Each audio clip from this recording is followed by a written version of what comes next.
Syederalun, satu unit usaha perabot mebel kayu yang berlokasi di pinggir Jalan Nasional Banda Aceh Medan, kawasan Desa Gelanggang Tengah, Kota Juang Biren ludes terbakar sekitar pukul 5 waktu Indonesia bagian Barat pada Jumat 9 Juni 2023.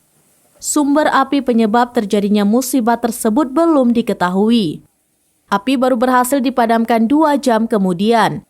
Informasi diperoleh seramnews.com, usaha perabot dan mebel tersebut adalah milik M. Taher, berusia 58 tahun, warga Desa Gelanggang Tengah, Kota Juang.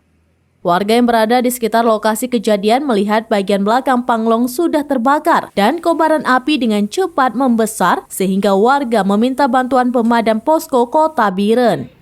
Tidak lama kemudian 3 mobil pemadam dari pos Kota Biren disusul 1 unit dari pos pemadam pembantu dari Kecamatan Juli serta 2 unit pemadam dari pos pembantu Kutablang tiba di lokasi.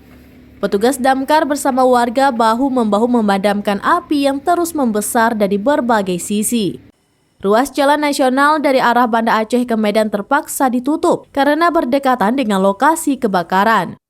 Warga saling bantu memindahkan perlengkapan yang masih bisa diselamatkan seperti mesin dan peralatan lainnya.